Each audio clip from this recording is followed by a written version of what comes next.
बिस्मिल्लाहिर्रहमानिर्रहीम। वो जो कहते हैं कि अल्लाह ताला शैतान को बड़ी ढील देता है, वो हसन बिन सबा के मामले में बिल्कुल सही साबित हुआ। उसे जिस कैद खाने में बंद किया गया था उसका नाम कला दुमियात था। ये एक कदीम कला था।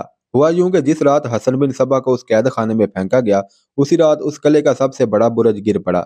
ये तो किसी ने भी ना देखा कि बुर्ज के गिरने की वजह क्या है। सब पर यह खौफ तारी हो गया कि यह हसन बिन सबा की बद्दुआ का नतीजा है। सुल्तान मिस्र को इतला मिली तो उसने हुक्म दिया कि इस शख्स को मिस्र से निकाल दिया जाए। इत्तफाक से एक बहरी जहाज किसी दूर के सफर पर रवाना हो रहा था। तारीख के मुताबिक उसके तमाम मुसाफिर ईसाई थे। हसन बिन सबा के साथ उसके दो आदमी भी थे जो उसके साथ ही आए थे। जहाज साहिल से बहुत दूर समुंदर के दरमियान पहुंचा तो बड़ा ही तेज और तुंद तूफान आ गया। बादबान उड़ने लगे। पानी जहाज के अंदर आने लगा और हर लम्हा यह खतरा था कि जहाज डूब जाएगा। जहाज के अमले और मुसाफिरों में भगदड़ मची हुई थी। हर कोई जहाज में से पानी बाहर निकालने में मसरूफ था। कुछ लोग हाथ आसमान की तरफ उठाए जहाज और मुसाफिरों की सलामती की दुआएं मांग रहे थे। सिर्फ हसन बिन सबा था जो एक जगह बड़े आराम से बैठा मुस्कुरा रहा था। जहाज के कप्तान ने उसे देख लिया। कौन हो तुम? कप्तान ने हसन बिन सबा को डांटते हुए कहा। सब लोग मुसीबत में गिरफ्तार हैं और तुम यहाँ बैठे हंस रहे हो। उठो और कोई काम करो। तूफान गुजर जाएगा, ना जहाज को कोई नुकसान पहुंचेगा, ना कोई मुसाफिर जख्मी या हलाक होगा। मुझे खुदा ने बता दिया है। कुछ ही देर बाद तूफान थम गया। जहाज को कोई नुकसान ना पहुंचा। तमाम मुसाफिर जिंदा और सलामत थे। जहाज के कप्तान के लिए यह एक मुआजिजा था। तुम कौन हो? कप्तान ने हसन बिन सबा से पूछा। मैं तूफान ला भी सकता हूँ, रोक भी सकता हूँ, हसन बिन सबा ने जवाब दिया। मैं जहाज रानी में बूढ़ा हो गया हूँ, कप्तान ने कहा। मैंने ऐसे शदीद तूफान में से कभी कोई जहाज ठीक ठाक निकलते नहीं देखा। ये एक मुआजिजा है कि मेरा जहाज इस तूफान से निकल आया है। ये मुआजिजा मेरा है, हसन बिन सबा ने कहा। मैं तुम्हें कुछ इनाम देना चाहता हूँ, कप्तान ने कहा। कहो, क्या इनाम दूं? अगर इनाम देना है तो एक काम करो, हसन बिन सबा ने कहा। जहाज का रुख मोड़ो और मुझे हलब पहुंचा दो। ऐसा हो सकता है कि मैं जहाज में मौजूद रहा तो एक बार फिर तूफान आ जाए। कप्तान बहुत ही खौफजदा था। उसने जहाज का रुख मोड़ा और हलब का रुख कर लिया। हलब पहुंचकर हसन बिन सबा और उसके दो साथियों को उतार दिया। ये बताओ हसन, उसके साथी ने पूछा, तुम्हें किस तरह पता चल गया था कि जहाज तूफान से खैरियत से निकल आएगा? बेवकूफो, अकल से काम लो, हसन बिन सबा ने कहा। अगर जहाज डूब जाता तो मुझे ये कहने के लिए कोई भी जिंदा न रहता कि मेरी पेशगोई गलत निकली है। मैंने सोच लिया था कि तूफान गुजर जाएगा तो सब पर मेरी धाक बैठ जाएगी और फिर मैं कप्तान से अपनी ये बात मनवा लूंगा कि मुझे मुल्क शाम के बंदरगाह हलब पहुंचा दे। ऐसा ही हुआ और हमारा काम हो गया। हसन बिन सबा हलब से बगदाद गया और एक बार फिर अस्फहान जा पहुंचा। वहां से उसका जो सफर शुरू हुआ वो ऐसे पुरस्रार वाकयात का तसलसल है जिस पर तारीख आज तक महवे हैरत है। हसन बिन सबा अपनी मंजिल अस्फहान तक 6 माह बाद पहुंचा था। उसे अस्फहान तक पहुंचने की कोई जल्दी नहीं थी। उसे जल्दी सिर्फ ये थी कि ज्यादा से ज्यादा लोगों को अपने जेर असर ले ले और उनकी अकल पर इस तरह काबिज हो जाए कि बिला सोचे समझे वो उसके इशारों पर नाचें।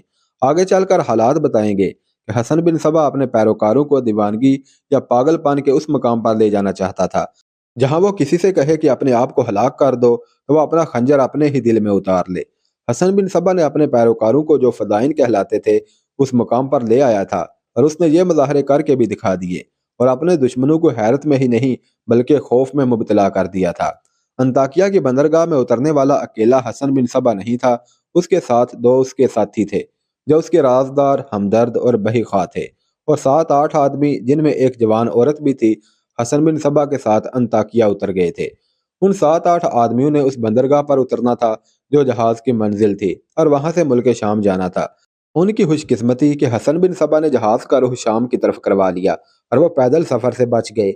उनके साथ जो औरत थी वो अपना चेहरा निकाब में रखती थी। उसकी सिर्फ पेशानी और आंखों पर निकाब नहीं होता था। उसकी पेशानी सफेदी माइल गुलाबी थी जिस पर रेशम की बारीक तारों जैसे चंद एक बेतरतीब बाल बहुत ही भले लगते थे। उसकी आंखें सहराई गजाल जैसी थी जिनमें हुमार का तासुर था जो उन आंखों में आंखें डालने वालों को मशहूर कर लेता था। उसके खड़े कद में और चाल ढाल में जाज़बियत थी और ऐसा तासुर कि यह कोई आम औरत नहीं और उसका ताल्लुक किसी कबीले के सरदार खानदान से या किसी बड़े ही अमीर कबीर ताजर खानदान से है। ये सब आदमी मिस्र की बंदरगाह अस्कंद्रिया से अंताकिया तक हसन बिन सबा के हम सफर रहे थे। उन्होंने इतने ज्यादा तूफान में हसन बिन सबा को पुरस्कून बैठे और मुस्कुराते हुए देखा था और वो उसे पागल समझते थे जिसे ये एहसास ही नहीं था कि जहाज डूबने वाला है और कोई भी जिंदा नहीं रहेगा। फिर उन्होंने हसन बिन सबा की ये पेशीन गोई सुनी थी कि जहाज इस तूफान से बहरो हुबी गुजर जाएगा। जहाज बिखरे हुए समंदर की पहाड़ों जैसी तूफानी मौजों पर ऊपर को उठता गिरता तूफान से निकल गया। हसन बिन सबा के दोनों आदमियों ने तमाम मुसाफिरों को बता दिया कि जहाज को इस बरगजीदा दरवेश ने तूफान से निकाला है। मुसाफिरों ने हसन बिन सबा के हाथ चूमे और उसके आगे रकू में जाकर ताजीम तकरीम पेश की। ये 7-8 आदमी जो हसन बिन सबा के गर्विदा हो गए थे, सबसे ज्यादा फायदा तो उन्हें पहुंचा था। ये लोग पैदल सफर से बच गए थे। अंताकिया में उन्हें रुकना पड़ा। ये सराय में चले गए। हसन बिन सबा और उसके दोनों साथियों ने अलग कमरा ले लिया और बाकी आदमी एक बड़े कमरे में चले गए। उस औरत और उसके खावंद का कमरा अलग था। हसन बिन सबा और उसके साथी नहा चुके थे और अब उन्होंने सराय के लंगर से खाना लेने जाना था। दरवाजे पर दस्तक हुई। एक आदमी ने दरवाजा खोला। सराय का मालिक आया था। क्या मैं खुश नसीब नहीं कि आपने मुझे मेजबानी की सआदत अता की है? सराय के मालिक ने कहा, मैं सराय का मालिक अबू मुख्तार सकफी हूँ।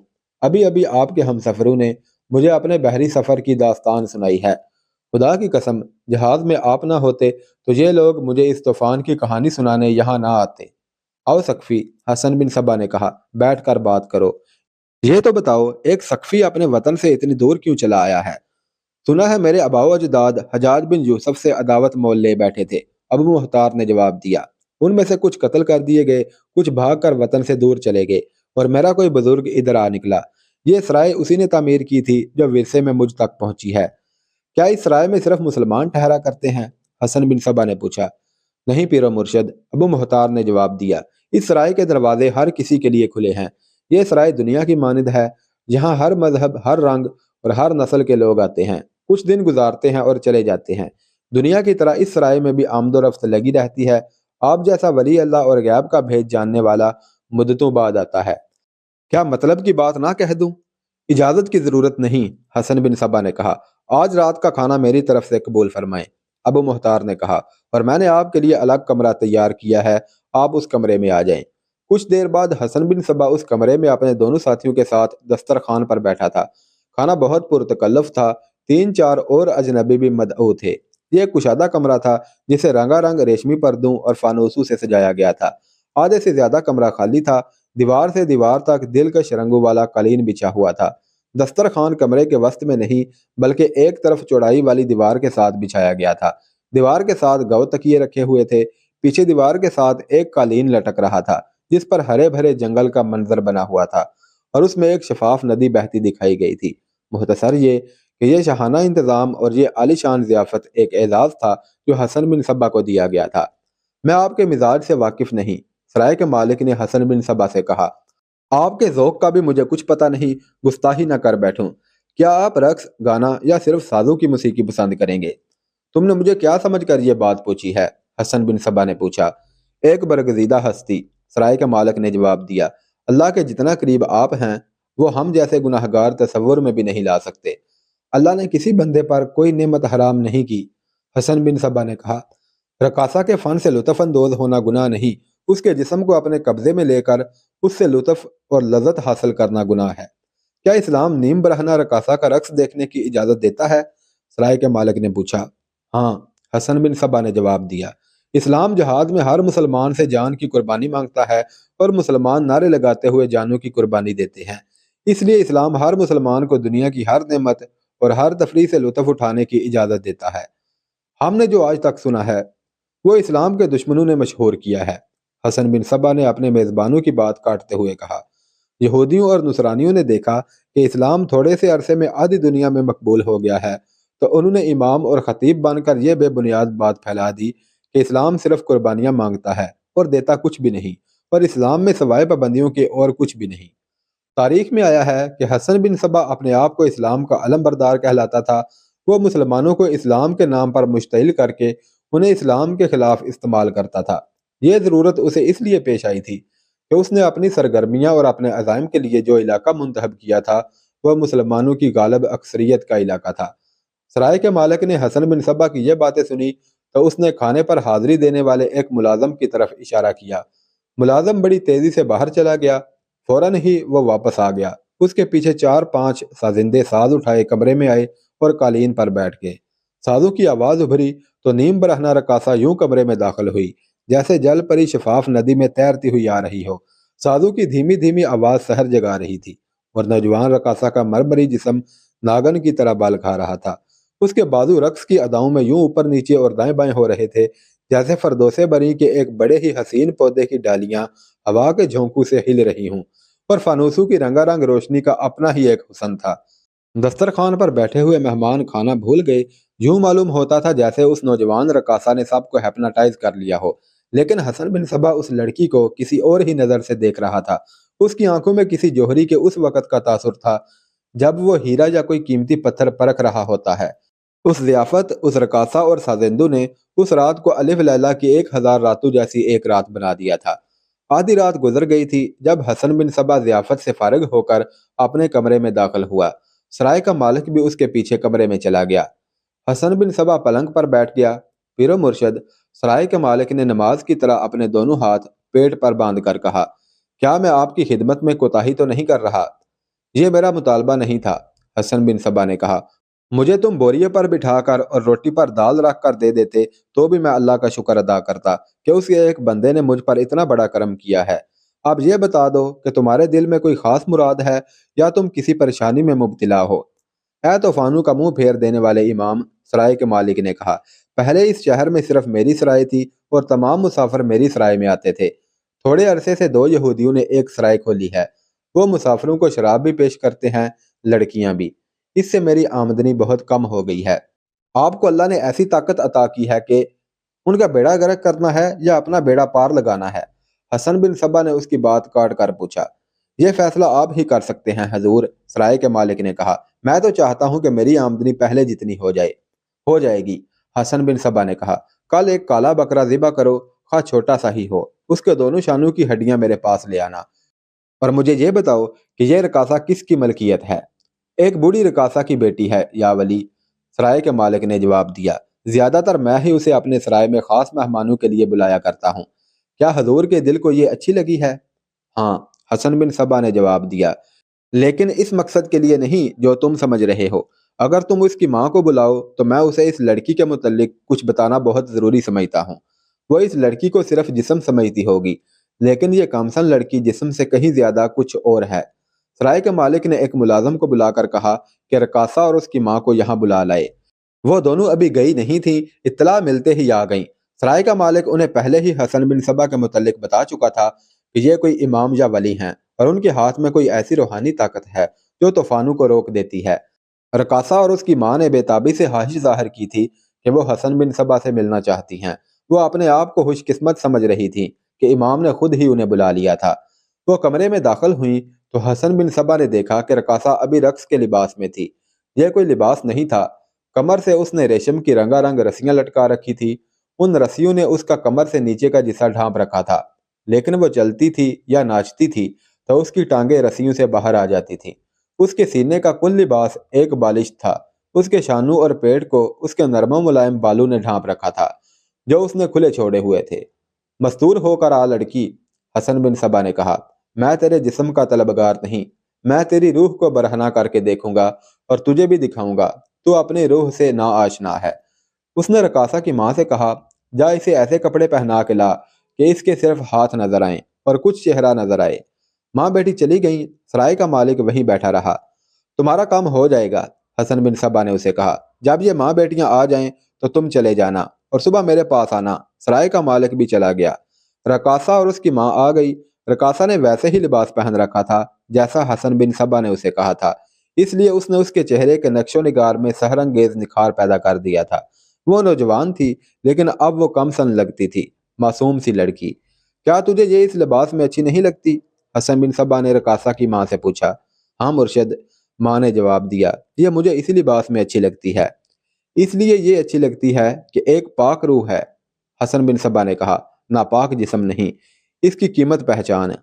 میرے مرشد، رقاصہ کی ماں نے کہا، میں بھٹکی ہوئی ایک بے آسرا عورت کیا جانوں ہم ماں بیٹی کا کل کیسا ہوگا۔ ہم نے آپ کی کرامات سنی تو سرائے کے مالک سے التجا کی کہ مجھے آپ کے حضور پیش کر دے اور میں آپ سے پوچھوں کہ بیٹی کو اسی پیشے میں رکھوں یا کوئی اور راستہ دیکھوں۔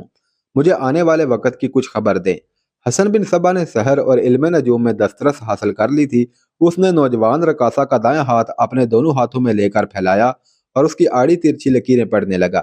رقاصہ نے اس انتظار میں حسن بن صبا کے چہرے پر نظریں گاڑ دی تھی کہ خدا کا یہ برگزیدہ انسان جو بحری جہاز کو ایک خوفناک طوفان کے جبڑوں سے صحیح سلامت نکال لایا تھا، وہ اس کے ہاتھ کی لکیریں دیکھ کر کیا پیش گوئی کرتا ہے۔ حسن بن صبا کے چہرے کے تاثرات میں تبدیلیاں نظر آ رہی تھی۔ ایک بار تو اس نے اپنا سر یوں پیچھے کیا جیسے رقاصہ کی ہتھیلی کی کوئی لکیر سانپ بن گئی ہو۔ رقاصہ اور اس کی ماں بھی چونک پڑی۔ کیا دیکھا ہے میرے مرشد؟ ماں نے سہمی ہوئی آواز میں پوچھا۔ پردے اٹھ رہے ہیں، حسن بن صبا نے اس عورت کی طرف دیکھے بغیر زیر لب کہا۔ پھر اس نے رقاصہ کا ہاتھ چھوڑ دیا اور اس کا چہرہ اپنے دونوں ہاتھوں کے پیالے میں لے کر ذرا اوپر اٹھایا۔ آنکھیں پوری کھلی رکھو، اس نے رقاصہ سے کہا۔ اس کی آنکھوں نے رقاصہ کی آنکھوں کو جکڑ لیا۔ حسن بن صبا نے دونوں انگوٹھوں سے رقاصہ کی کنپٹیاں آہستہ آہستہ ملنی شروع کر دیں۔ وہ زیر لب کچھ کہہ رہا تھا۔ کچھ دیر بعد رقاصہ نے دھیمی سی آواز میں کہا، میں نے سیاہ پردے کے پیچھے دیکھ لیا ہے، میں جاؤں گی۔ یہ جسم نہ گیا تو میں اس سے آزاد ہو کر وہاں پہنچ جاؤں گی۔ یہ جسم تمہارے ساتھ جائے گا، حسن بن صبا نے کہا۔ ہاں، یہ جسم میرے ساتھ جائے گا، رقاصہ نے کہا۔ کیا کرو گے اس جسم کو؟ حسن بن صبا نے پوچھا۔ یہ جسم ناچے گا نہیں، رقاصہ نے کہا، یہ دوسروں کو نچائے گا۔ تمہیں ایک کلا نظر آ رہا ہے، حسن بن صبا نے کہا۔ رقاصہ خاموش رہی۔ حسن بن صبا نے اس کی آنکھوں میں آنکھیں ڈالے ہوئے 6-7 مرتبہ کہا، تمہیں ایک کلا نظر آ رہا ہے؟ ہاں، رقاصہ نے کہا، مجھے ایک کلا نظر آ رہا ہے۔ اس کلے میں تم اپنے آپ کو دیکھ رہی ہو، حسن بن صبا نے خوابناک سی آواز میں کہا اور یہ الفاظ چند مرتبہ دہرائے۔ دیکھو ماں، رقاصہ نے بچوں کی طرح مچلتے ہوئے کہا، میں اپنے آپ کو دیکھ رہی ہوں۔ اپنے آپ کو کس حال میں دیکھ رہی ہو؟ 4 لڑکیاں ہیں، رقاصہ نے کہا، شہزادیاں لگتی ہیں، میں انہی جیسے لباس میں ہوں اور ہم سب ایک خوشنما باغ میں اٹکیلیاں کرتی پھر رہی ہیں۔ حسن بن صبا نے رقاصہ کا چہرہ چھوڑ دیا اور کچھ دیر اس کی آنکھوں میں دیکھتا رہا۔ رقاصہ نے اپنی آنکھیں تیزی سے جھپکی اور سر جھکا لیا، اور اس نے جب سر اٹھایا تو اس کے چہرے پر حیرت کا تاثر تھا۔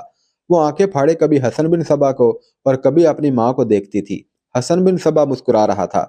میں کہاں چلی گئی تھی؟ رقاصہ نے حیرت سے پوچھا۔ میں ایک تاریکی میں سے گزری تھی اور آگے کوئی اور ہی دنیا آ گئی تھی۔ تمہاری اصل جگہ اس دنیا میں ہے جو تم نے دیکھی ہے، حسن بن صبا نے کہا۔ اب تم جہاں ہو یہ ایک فریب اور حسین دھوکہ ہے، یہاں تمہارا انجام بہت برا ہوگا۔ میرے خدا نے تمہاری قسمت میں بہت اونچا مقام لکھا ہے، میں نے تمہیں وہ مقام دکھا دیا ہے۔ ماں کو بتاؤ تم نے کیا دیکھا ہے؟ رقاصہ نے اپنی ماں کو بتا دیا۔ لیکن پیرو مرشد، رقاصہ کی ماں نے پوچھا، ہم اس مقام تک پہنچ کس طرح سکتے ہیں؟ کیا آپ ہماری رہنمائی اور مدد کر سکتے ہیں؟ کر سکتا ہوں، حسن بن صبا نے کہا، لیکن کروں گا نہیں۔ میں تمہیں اس کی وجہ بھی بتا دیتا ہوں۔ انسان کی فطرت ایسی ہے کہ میں تو انسان ہوں، انسان اللہ تعالیٰ کی عطا کی ہوئی نعمتوں سے بھی مطمئن نہیں ہوتا۔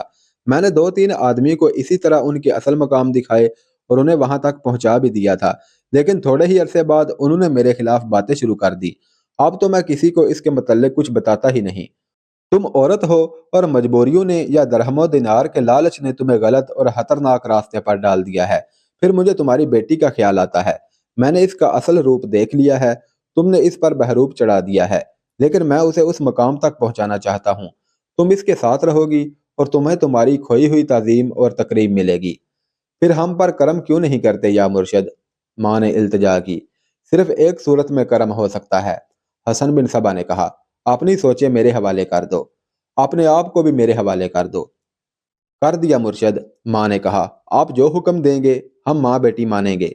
پھر سن لو، حسن بن صبا نے کہا، میں جب یہاں سے جاؤں گا تو تم دونوں میرے ساتھ چلو گی۔ چلیں گی یا مرشد، رقاصہ کی ماں نے کہا۔ آج کا رقص تمہارا آخری رقص تھا، حسن بن صبا نے نوجوان رقاصہ سے کہا، اب تمہاری نئی اور حقیقی زندگی شروع ہو گئی ہے، جاؤ اور سو جاؤ۔